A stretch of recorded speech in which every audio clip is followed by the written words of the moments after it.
Listen local, listen live, listen live, listen now. Radio Wave. And coming up after the next record, Clive Austin's here. He's going to be talking about his new book, Swingers of West London. He came into the studio, I think, back in about May, was it? Yeah, April, May. And we had a chat about it then, but I know some of you probably weren't here then. So we're going to chat again about his book, The Swingers of West London. First of all, Clive, how did you get into this? I mean, this idea of writing a book about swing dancing. What's your background? Give us a brief, some of your background. It was accidental, really. If you went back about 10 years ago, I used to have a full-time job, and I used to teach dance in my spare time in the evenings. Then I injured my back, and I lost the dance out of my life. They sort of just let me go overnight. And then 3 years later, I lost my job. So what happened was, I thought, well, a friend suggested that I just write some sort of comedy to cheer myself up.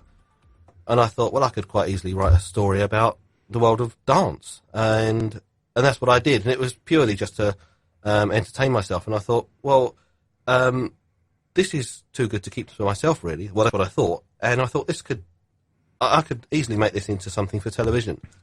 And as much as I tried, it's very difficult to get people to answer you. And I've contacted everybody I can think of now, up to and including Steven Spielberg. And I couldn't get anywhere with that.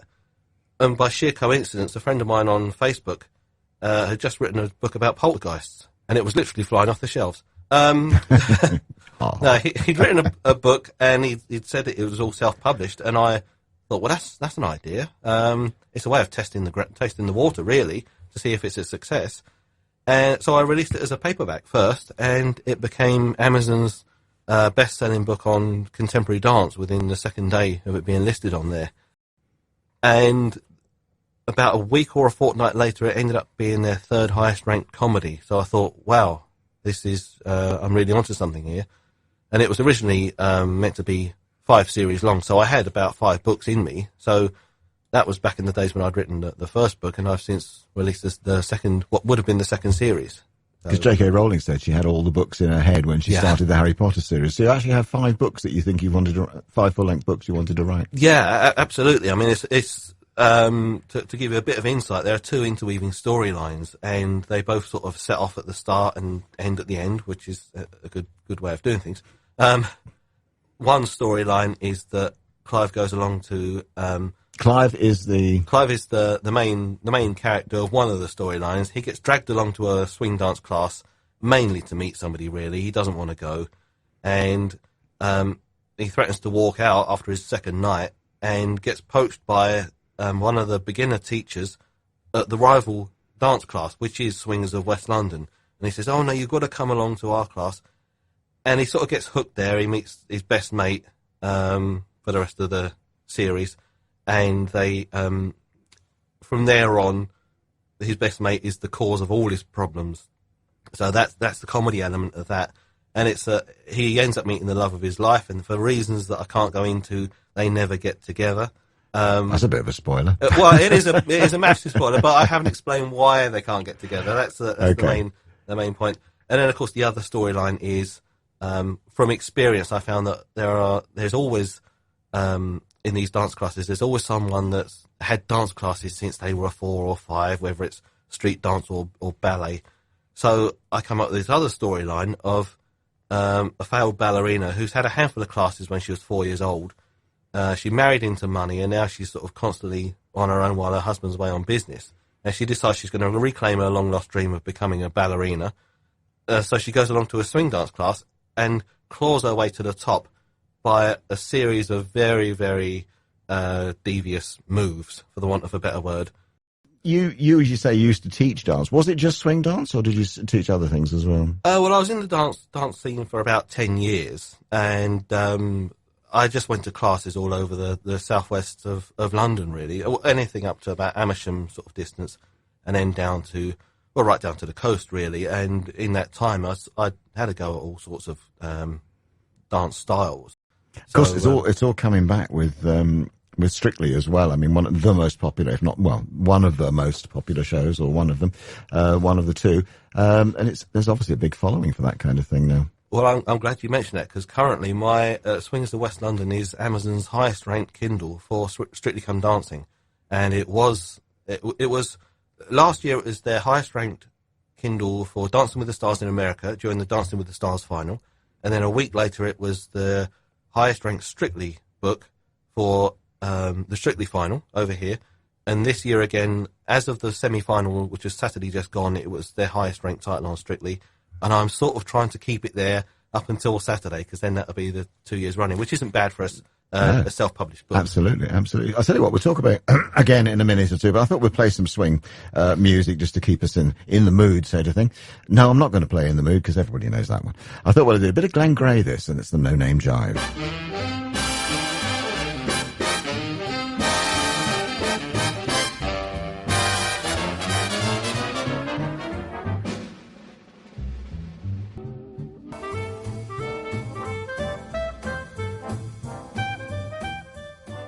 A bit of swing music there from Glenn Gray and the No Name Jive. Somebody will give it a name one day. With me in the studio is Clive Austin, and he's written a book, well, two books actually, be called Swingers of West London. And no, they're not what they sound like. Was that part of the gag when you wrote them? It was a little bit, yeah. For the simple reason, one thing I thought I noticed in 10 years of going to dance classes was there were a lot of people that always claimed they were very happily married, and then they'd sort of come along to a dance class, they'd never bring their partner along, and Suddenly found they weren't.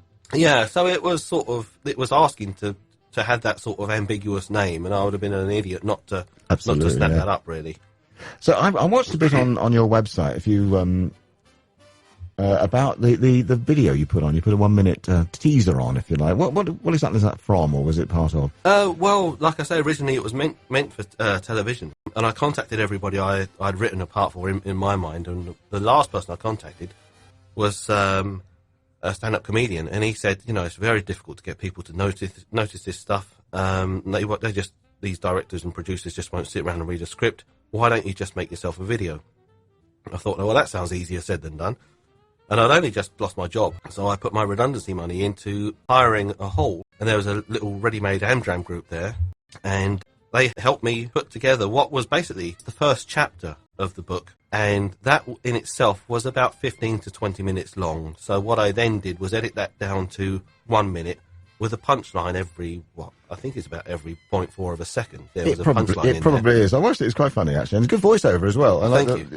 How can people find this? What's the best place to go to? If you go YouTube to my... it is on YouTube, but if you go to my website, which is swingersofwestlondonofficial.jimdo.com. There we are. And have a look. It's quite funny. I watched it the other day. So the first book ends and the second one begins with what? What's the transition? By the end of the first book, Clive has basically met the love of his life, and like I say, there are reasons why they're not going to get together, as much as they do have feelings for each other. And then also by the end of the first book, the ballerina has managed to claw her way onto the first rung of the ladder. So the second book starts off with the ballerina's sort of gradual progression up the ranks, and Clive really trying to start a relationship with Kay. I must admit, I've got a kind of experience of this myself in a way. Not me dancing, because I don't dance. Don't ask me. But my daughter, when she was young, my younger daughter, when she was younger, belonged to a dance group. She did ballet and tap and modern and all that kind of stuff.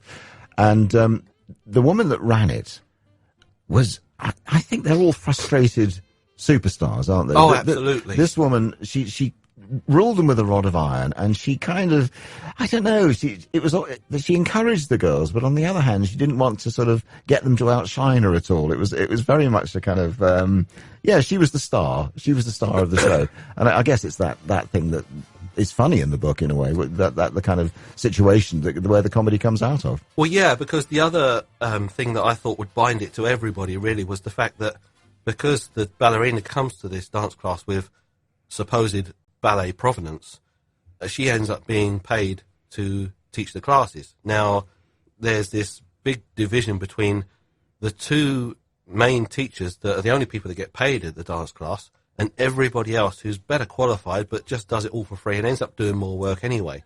So it sort of lends itself to this whole idea that, as far as the paying public can see, everybody's just one big happy family, and they're all having a really good time. But of course, behind the scenes, which you can also see from the book, is that they hate each other's guts. Because some of them are getting paid for doing nothing, and others are getting paid nothing for doing everything. A lot, yeah. I know the feeling. Because we all work for nothing here at Radio Way. Okay, I'll tell you what. We'll play another little track, and then we'll have a final word, and you can we'll chat a little bit more about the book and the film. Hopefully, it's going to come out, and you can let us know what the future holds. Sure. Now, what I suggested was the Papini sisters. If you don't know the Papini sisters, there are three of them, and they are. If you remember you won't remember because I don't remember them, but the Andrews sisters way back in the 40s were a close harmony band. This particular track, which actually Clive brought along, and it's the Papini sisters and Michael Bublé. Merry Christmas, ladies. Merry Christmas, Mr. Bublé. Are you ready to sing a little Jingle Bells? Yes. Papini sisters. I love that sound because my mother, I mentioned earlier on, is 94, and she's that's her period. That's the sort of music she would have been listening to. And there's that series on Sunday night now. Is it My Mother and other? I can't think of the name of it. Other Strangers, yeah. Set in Ireland. And last week there was a particular piece on that where they had a party for some kids, a Christmas party, and there were three girls on the stage doing a kind of Andrews Sisters act. It's a great sound. So these books really would appeal to fans of Strictly, I would imagine. Yes, like I say, at the moment, it's Amazon's highest ranked title for searches on Strictly Come Dancing. It's only available on Amazon, Apple, and another company called Lulu. So if you want the paperback version, it's on Lulu for about $7.99. It's an ideal Christmas gift, I would have thought. But if you do want just the first two chapters of the book, which I released as a little pocketbook version, that's on Amazon. If you search Strictly Come Dancing and narrow the search field down to Kindles, it should be the first one you see there. And the gags are good. If you like sort of one-liners, which I do, there's quite a few one-liners in that. There's one I liked on the video about the woman who's got OCD, I think, wasn't it? Well, no, it's a CDO because she likes everything in alphabetical order. And she kicked her boyfriend out because he couldn't handle her obsessive-compulsive disorder. So she told him to get out and shut the door 15 times behind him.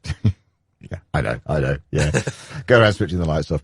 So that's Clive Austin there. So his books are called The Swingers of West London. You can get them on Amazon. And if you've got any family members who are Strictly fans, or even for yourself, why not buy them a copy for Christmas? That's what I would say. Sorry, in fact, if I could actually redirect you again back to the website, then that will guide you to wherever you need from there. And that was www.swingersofwestlondonofficial.jimdo.com. Right, that's great. So Clive Austin there, and his two books. And nice to have you on the studio again, Clive. Come back soon. Yeah. We'll finish off, I think, with another bit of swing music. You may be familiar with this. This is Jimmy Dorsey, I Got Rhythm.